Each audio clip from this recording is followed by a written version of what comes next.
Bienvenue dans cette nouvelle vidéo. Aujourd'hui, nous allons nous pencher sur une autre histoire fascinante et je vous demande de vous abonner à la chaîne pour que nous puissions vous proposer plus de contenu de ce type à l'avenir. Partie 1. Le continent oublié des textes sacrés. Saviez-vous que l'Afrique est mentionnée plus de 1000 fois dans la Bible? C'est vrai, mais quand on pense aux récits bibliques, on imagine généralement des personnes blanches dans des décors qui ressemblent davantage à l'Europe. Ce n'est pas un hasard. L'Afrique n'est pas simplement évoquée dans les Écritures saintes, elle y joue un rôle central. Moïse s'est réfugié en Afrique. Jésus a été un réfugié en Afrique lorsqu'il était enfant. La reine de Saba, qui visita le roi Salomon, était africaine. Simon de Cyrène, qui aida Jésus à porter sa croix, venait de l'actuelle Libye. L'eunuque éthiopien fut l'un des premiers convertis au christianisme. Mais pourquoi tout cela a-t-il été systématiquement effacé de la narration populaire? La réponse réside dans une manipulation historique qui a duré des siècles. Pendant la période coloniale européenne, il était pratique de présenter l'Afrique comme un continent sans civilisation et sans spiritualité propre. Cela permettait de justifier l'esclavage et la colonisation. Comment peut-on réduire en esclavage un peuple qui partage votre foi? Comment coloniser une terre qui est le berceau de votre propre religion? C'est ainsi qu'a commencé le processus de blanchiment des Écritures sacrées. D'abord, les traductions ont été modifiées. Le mot « couche » dans l'hébreu original, qui désigne clairement la région correspondant à l'actuelle Éthiopie et au Soudan, a souvent été traduit de manière vague comme « pays lointain ». L'Égypte, pourtant située en Afrique, a été représentée comme une entité séparée du continent africain. Ensuite, les représentations visuelles ont été altérées. Au Moyen Âge, les peintres européens ont commencé à représenter les figures bibliques avec des traits européens. Jésus, un juif du Moyen-Orient, a été peint avec des yeux bleus et des cheveux blancs. Marie est devenue une femme blanche aux traits nordiques. Les apôtres ont été transformés en hommes blancs européens. Puis, on a réécrit la géographie sacrée. Le Jardin d'Éden, selon de nombreux chercheurs, se situait dans la région correspondant aujourd'hui à l'Éthiopie, près des sources du Nil. Mais cela a été oublié ou réinterprété pour d'autres régions. La vérité, c'est que le christianisme est arrivé en Éthiopie au IVe siècle, en faisant l'un des premiers pays chrétiens du monde, bien avant plusieurs nations européennes. L'Église orthodoxe éthiopienne possède des manuscrits et des traditions remontant au 1er siècle du christianisme, certains plus anciens que ceux conservés en Europe. Et ce n'est pas tout. Certaines des premières communautés chrétiennes ont prospéré en Afrique du Nord. Alexandrie, en Égypte, fut l'un des principaux centres théologiques du christianisme primitif. Des pères de l'Église comme Saint Augustin étaient africains. L'école catéchétique d'Alexandrie rivalisait avec tout autre centre chrétien de l'époque. Mais tout cela a été délibérément minimisé dans les récits historiques officiels. Pourquoi? Parce que reconnaître le rôle central de l'Afrique dans les traditions religieuses détruirait la narration coloniale de supériorité raciale et culturelle européenne. Comment justifier des siècles d'exploitation d'un continent qui a été fondamental dans la formation de votre propre foi? La manipulation a été si efficace qu'aujourd'hui, lorsqu'on parle de l'Afrique dans la Bible, les gens sont surpris. Comment ça? Où est-ce écrit? Et quand on leur montre les versets, ils répondent « ce n'est pas possible ». Voilà la force de la propagande historique répétée génération après génération. Le résultat? Des millions de personnes dans le monde ont grandi en croyant que l'Afrique était un continent perdu, spirituellement, qu'il fallait sauver par les Européens. Les chrétiens africains ont été amenés à avoir honte de leurs traditions ancestrales, même lorsque ces traditions étaient plus anciennes que celles des colonisateurs eux-mêmes. Il est important de comprendre que ce n'est pas une théorie du complot. C'est une histoire documentée.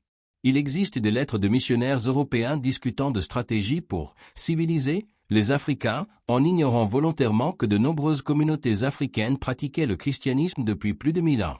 La situation est si absurde qu'aujourd'hui, des Africains tentent de redécouvrir leurs propres racines bibliques, comme si c'était nouveau, alors qu'en réalité ces racines n'ont jamais été perdues, elles ont simplement été cachées. Mais la vérité finit toujours par ressurgir.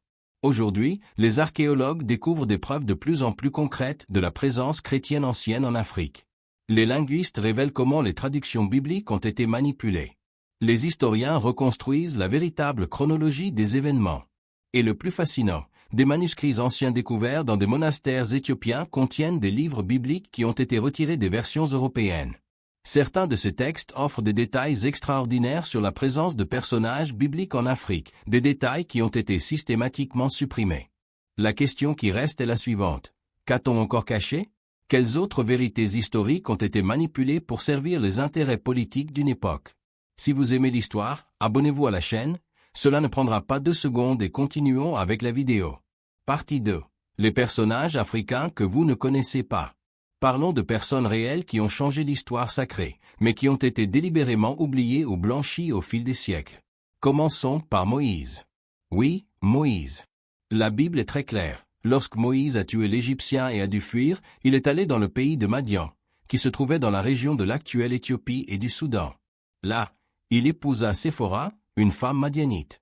Lorsqu'Aaron et Myriam critiquèrent Moïse d'avoir épousé une femme, couchite, éthiopienne, Dieu les réprimanda sévèrement. Cela signifie que l'épouse de Moïse était une Africaine noire. Et plus encore, Moïse a vécu en Afrique pendant 40 ans avant de revenir libérer le peuple hébreu d'Égypte.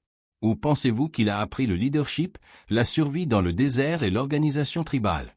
En Afrique. Mais on ne vous a jamais dit cela, n'est-ce pas? Parlons maintenant de la reine de Saba. Elle n'était pas un personnage mythique, c'était une dirigeante réelle qui contrôlait les routes commerciales entre l'Afrique et le Moyen-Orient. Lorsqu'elle rendit visite au roi Salomon, ce ne fut pas en tant que barbare à civiliser, mais en tant que leader puissant établissant des alliances commerciales et diplomatiques. La tradition éthiopienne affirme qu'elle a eu un fils avec Salomon, appelé Ménélik Ier, qui est devenu le fondateur de la dynastie impériale éthiopienne. Coïncidence ou pas, l'Éthiopie a conservé son indépendance pendant des millénaires, étant l'un des seuls pays africains jamais entièrement colonisés. Simon de Cyrène est un autre exemple fascinant. Il était à Jérusalem lors de la crucifixion de Jésus, non pas en touriste, mais probablement en tant que juif africain venu pour la Pâque. Cyrène était une ville prospère en Afrique du Nord avec une grande communauté juive. Simon n'était pas un étranger, il faisait partie de la communauté religieuse de l'époque. Et ses fils, Alexandre et Rufus, sont mentionnés comme des personnes connues dans l'Église primitive. Autrement dit, la famille de Simon est devenue une partie fondamentale de la première communauté chrétienne. L'eunuque éthiopien est peut-être l'exemple le plus fort. Il était le trésorier de la reine Candace d'Éthiopie, une des dirigeantes les plus puissantes de l'Afrique ancienne. Ce n'était pas un sauvage converti, c'était un homme lettré, qui savait lire l'hébreu et disposait des ressources pour parcourir des centaines de kilomètres afin d'adorer à Jérusalem. Lorsque Philippe le trouva en train de lire le livre d'Isaïe, il ne découvrait pas la religion pour la première fois. Il était déjà un adorateur de Dieu, probablement un prosélyte juif. Sa conversion au christianisme représente la première expansion officielle de l'Évangile en Afrique, et il rentra chez lui pour établir l'une des plus anciennes églises chrétiennes du monde. Mais il y a plus. Apollo, l'un des grands orateurs chrétiens mentionnés dans le Nouveau Testament, venait d'Alexandrie, en Égypte. Il était éloquent et puissant dans les Écritures, pas exactement le profil de quelqu'un issu d'une civilisation primitive, n'est-ce pas? Lucius de Cyrène est mentionné comme l'un des prophètes et maître de l'église d'Antioche aux côtés de Barnabas et Paul. Niger, dont le nom signifie « noir » en latin, figure aussi sur cette liste. Ces hommes étaient des leaders spirituels d'une des églises les plus importantes du christianisme primitif. La tradition dit que Marc, l'évangéliste, est allé à Alexandrie et a fondé l'église égyptienne, qui devint l'une des plus influentes du monde antique. Mais Marc n'est pas arrivé là comme un pionnier en terres inconnues. Il a trouvé un terrain fertile, des communautés déjà prêtes à recevoir le message. Saint Augustin, l'un des plus grands théologiens de l'histoire du christianisme, était africain. Il est né dans ce qui est aujourd'hui l'Algérie, fils d'une mère chrétienne africaine nommée Monique, qui fut aussi canonisée plus tard. Augustin n'était pas une exception, il faisait partie d'une tradition intellectuelle africaine qui incluait des mathématiciens, philosophes, théologiens et scientifiques. Athanase d'Alexandrie, qui défendit la divinité du Christ contre l'arianisme, était africain. Cyprien de Carthage, un des grands martyrs chrétiens, était africain. Origène, l'un des écrivains chrétiens les plus prolifiques de tous les temps, était africain. L'école catéchétique d'Alexandrie rivalisait avec n'importe quel centre d'enseignement du monde antique. On y étudiait la théologie, la philosophie, les mathématiques, la médecine, l'astronomie. Ce n'était pas un poste missionnaire. C'était une université de premier ordre. Mais pourquoi n'en avez-vous jamais entendu parler? Parce que pendant la période coloniale, il était commode de présenter l'Afrique comme un continent sombre, qui devait être éclairé par la civilisation européenne. Reconnaître que l'Afrique possédait une tradition intellectuelle et spirituelle millénaire aurait détruit la justification de la colonisation. Ainsi, ces personnages ont été systématiquement blanchis dans les représentations artistiques, minimisés dans les récits historiques ou simplement ignorés. Le résultat est qu'aujourd'hui, nous avons des chrétiens africains qui ignorent que leurs ancêtres faisaient partie des premiers disciples de Jésus. Nous avons des communautés évangélisées au XXe siècle qui croient recevoir le christianisme pour la première fois, alors qu'en réalité elles redécouvrent leurs propres racines. C'est l'une des plus grandes ironies de l'histoire. Un continent qui fut fondamental pour l'établissement du christianisme a été convaincu qu'il était païen et devait être converti. Et le plus impressionnant, c'est qu'en dépit de toute cette manipulation historique, la vérité est restée vivante dans les traditions orales, les manuscrits anciens et l'architecture des églises centenaires creusées dans la roche éthiopienne. La vérité trouve toujours un chemin. Si vous aimez l'histoire, abonnez-vous à la chaîne, cela ne prendra pas 2 secondes et continuons avec la vidéo. Partie 3, le blanchiment systématique de la foi. Entrons maintenant au cœur du sujet. Comment ce processus d'effacement de l'Afrique dans l'histoire sacrée s'est-il précisément déroulé? Ce n'était pas un accident, mais une stratégie délibérée qui a pris des siècles à se mettre en place. Tout a commencé avec les croisades, entre les 11e et 13e siècles. Lorsque les Européens sont arrivés au Moyen-Orient, ils ont découvert une réalité surprenante. Il y avait des chrétiens noirs, des chrétiens arabes, des chrétiens de toutes ethnies. La foi qu'ils pensaient être exclusivement européenne était en réalité profondément multiculturelle. Cela a posé un problème théologique et politique. Comment justifier une « guerre sainte » contre des personnes partageant la même foi? La solution fut simple, créer une hiérarchie raciale au sein même du christianisme. Les chrétiens européens étaient les vrais chrétiens. Les chrétiens africains et orientaux étaient des chrétiens primitifs ou des hérétiques, devant être corrigés. Ce fut la première phase du blanchiment.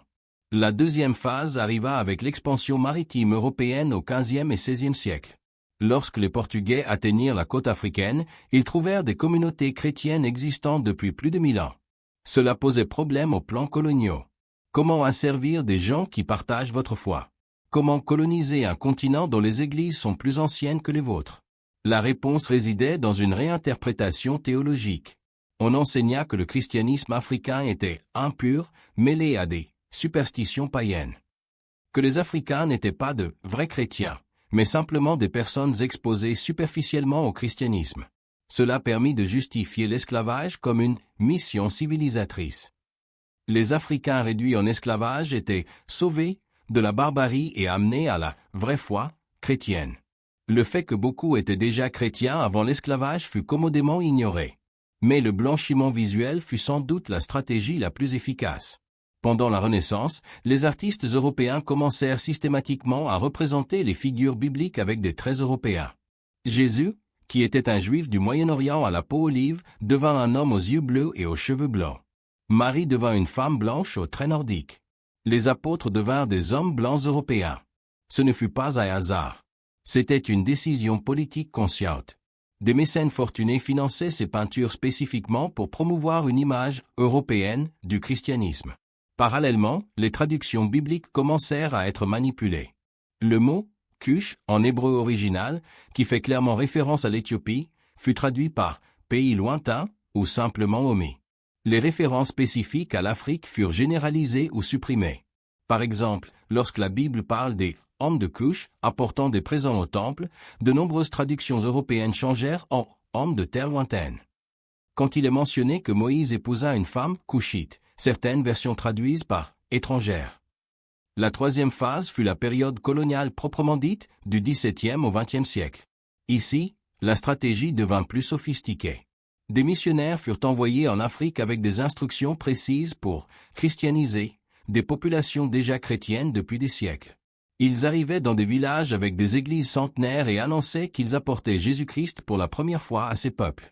Pire encore, ils interdisaient les pratiques chrétiennes traditionnelles africaines, les qualifiant de paganisme. Des rites d'adoration existants depuis les premiers siècles du christianisme furent bannis et remplacés par des pratiques européennes. Le résultat fut une double violence, physique et spirituelle. Les Africains perdirent non seulement leur liberté politique, mais furent aussi déconnectés de leurs propres traditions religieuses. Simultanément, en Europe et en Amérique, l'éducation religieuse fut conçue pour ignorer totalement la contribution africaine au christianisme. Les séminaires enseignaient l'histoire de l'Église comme si elle avait commencé à Rome et s'était développée exclusivement en Europe. L'Afrique n'apparaissait que comme un champ missionnaire à évangéliser, jamais comme le berceau même de la foi chrétienne. Cette manipulation éducative fut si efficace que, encore aujourd'hui, quand on parle de christianisme africain, les gens pensent à des missionnaires européens apportant la foi en Afrique, et non à des Africains préservant des traditions chrétiennes millénaires. La quatrième phase fut l'ère des communications de masse au XIXe et XXe siècle. Avec l'invention de la photographie, du cinéma et de la télévision, le blanchiment visuel devint encore plus puissant. Tous les films bibliques montraient des acteurs blancs. Jésus était toujours représenté comme un homme blanc aux yeux bleus. Moïse était charlton-heston. Les pharisiens étaient britanniques. Le résultat est que des générations entières ont grandi avec une image mentale complètement faussée des figures bibliques.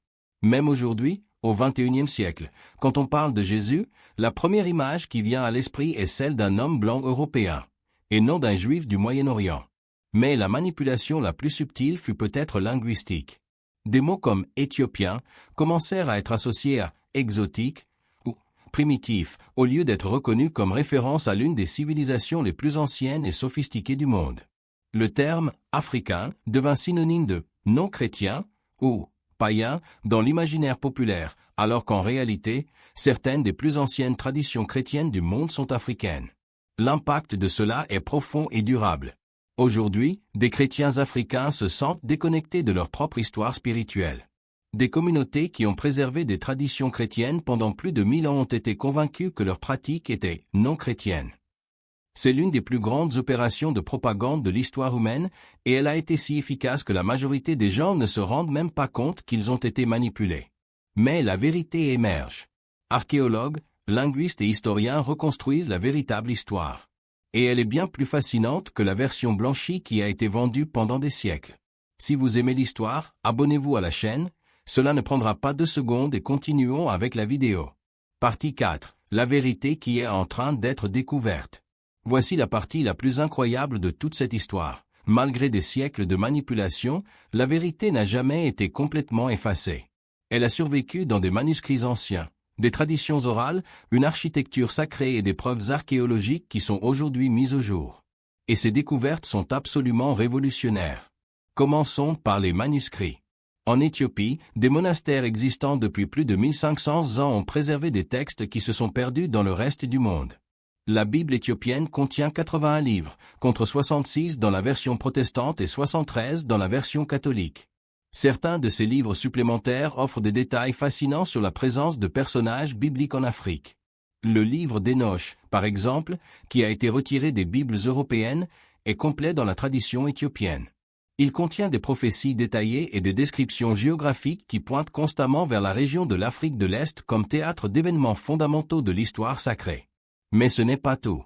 Des manuscrits récemment numérisés montrent que les premières traductions du Nouveau Testament en langues africaines ont été réalisées au IVe siècle, presque en même temps que les traductions en latin.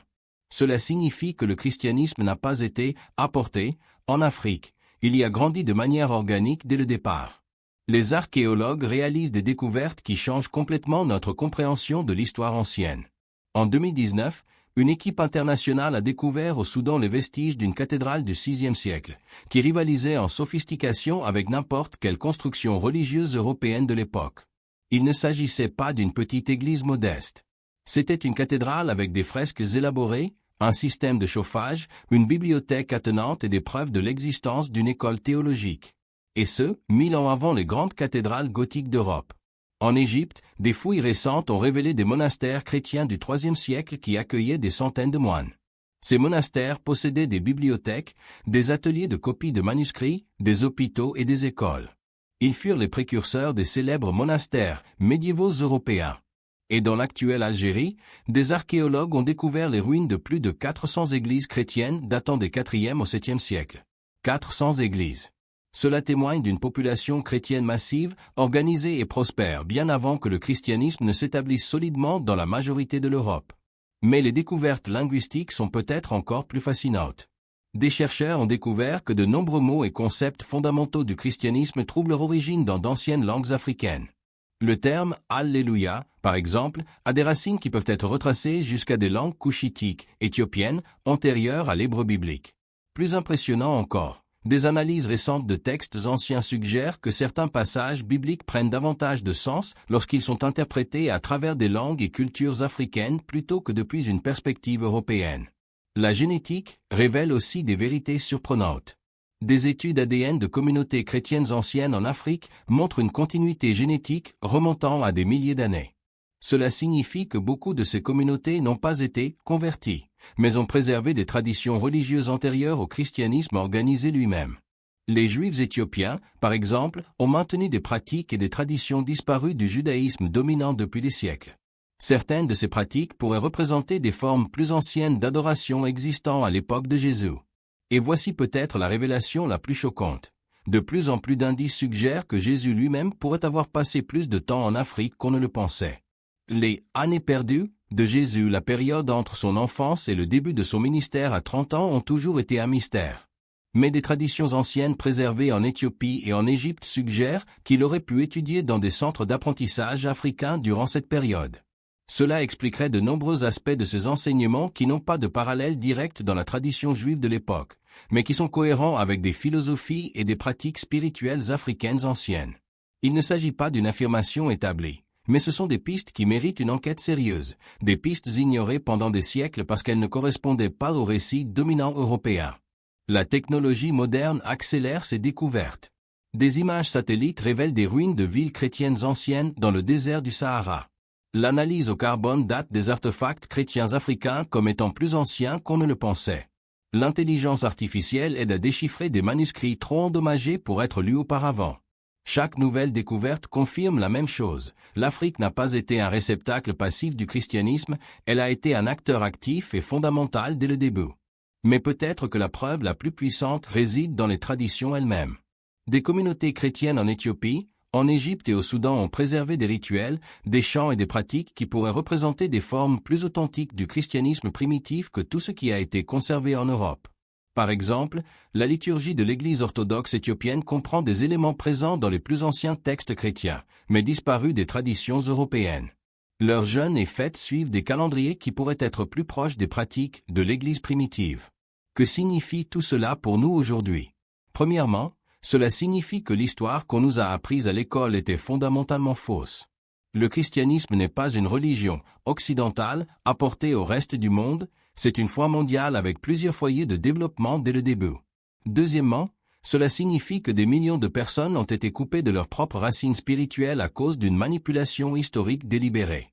Des chrétiens africains, asiatiques et du Moyen-Orient ont été amenés à avoir honte de leurs traditions ancestrales. Troisièmement, et peut-être le plus important, cela signifie que nous avons l'opportunité de redécouvrir des formes de spiritualité plus riches et plus diverses. Au lieu d'une foi monochrome, nous pouvons accéder à la richesse multiculturelle qui a toujours existé. Internet démocratise l'accès à ces informations. De jeunes Africains découvrent en ligne d'anciens manuscrits. Des chercheurs indépendants remettent en question les récits historiques établis. Des documentaristes créent des films qui révèlent la véritable diversité de l'histoire sacrée. Et les résultats sont transformateurs. Des personnes qui se sentaient déconnectées de leur spiritualité découvrent que leurs traditions ancestrales sont plus profondes et plus anciennes qu'elles ne l'avaient jamais imaginé. La question, maintenant, est la suivante: que ferons-nous de cette information? Allons-nous continuer à perpétuer des versions déformées de l'histoire ou embrasserons-nous la vérité complète et complexe? Le choix nous appartient. Mais une chose est sûre, la vérité ne peut plus être supprimée. Elle émerge des manuscrits anciens, des fouilles archéologiques, des analyses génétiques et des traditions qui ont refusé de mourir. Et elle est bien plus fascinante que n'importe quelle fiction inventée pour la remplacer. L'Afrique n'a jamais été effacée de l'histoire sacrée. Elle a toujours été là, attendant d'être redécouverte. Et maintenant, enfin, son heure est venue. Si vous aimez la vidéo, abonnez-vous à la chaîne, laissez votre like et partagez-la.